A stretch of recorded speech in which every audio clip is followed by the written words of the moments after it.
Canola School on realagriculture.com is brought to you by Alberta Canola Producers Commission, Sask Canola, and Manitoba Canola Growers.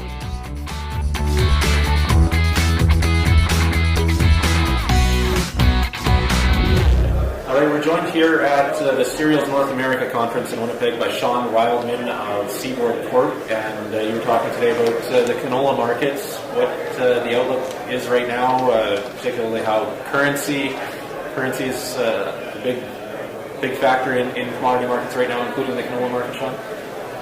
Yeah, it's a bit of a mixed bag for canola, a mixed bag in terms of price outlook within the context of a lot of negative things in the world of commodities right now.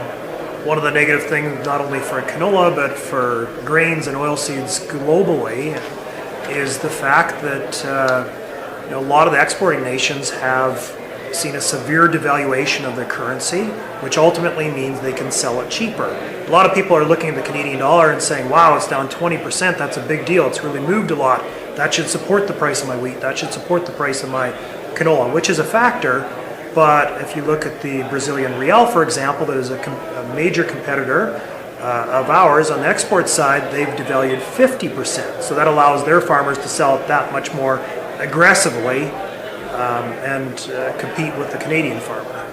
And at the same time, exports in U.S. dollar terms are slower because of that from the U.S.?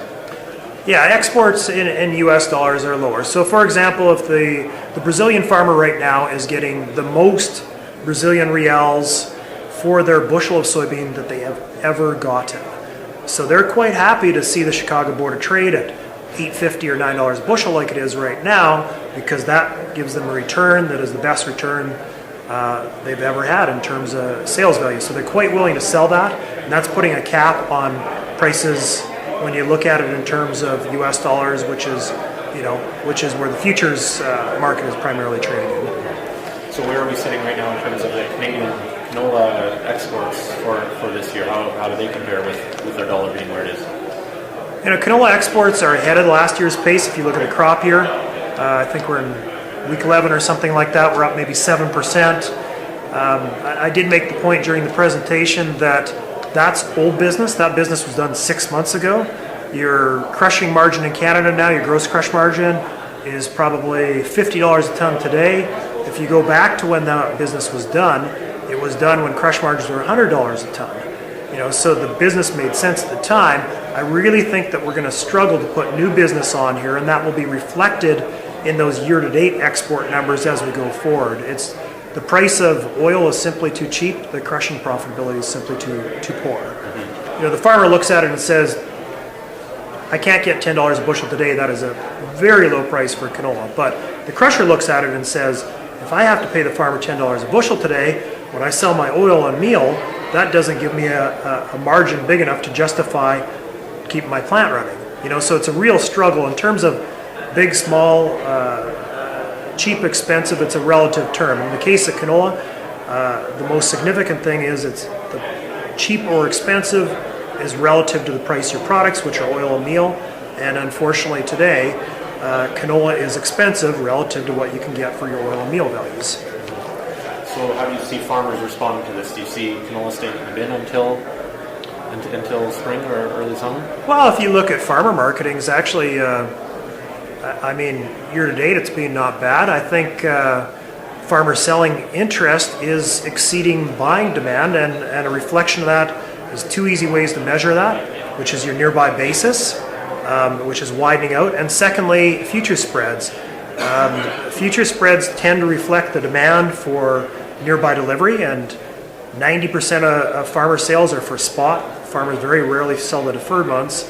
And November, January, for example, as we went into delivery month, went beyond full carry, which is a clear signal that nearby supply exceeds nearby demand. One thing I would say is with these spot prices being depressed, and I think I mentioned this as well in the presentation, there's a pretty good premium the farmer can get by selling a deferred period. My example of $10 a bushel today versus $10.50 a bushel in June, that's 10% return, simply, annualized return, simply by waiting a few months to deliver your commodity. A lot of farmers don't like selling deferreds because they've had problems in the past when it gets the month they're supposed to deliver that the grain company can't take it. There's pretty good rail service this year. I don't foresee the type of problems we've had in the past where if you sold April, not being able to deliver it in April. I think that there will be reasonably good movement by railways. So if you're selling deferreds, you're locking in a decent return. In terms of price, are prices going higher? Should I wait? Are prices going lower? I think you're going to see a mixed bag on bearish basis. I think the reasons we talked about, crude oil and the weak currency, the strong U.S. dollar is bearish commodity values.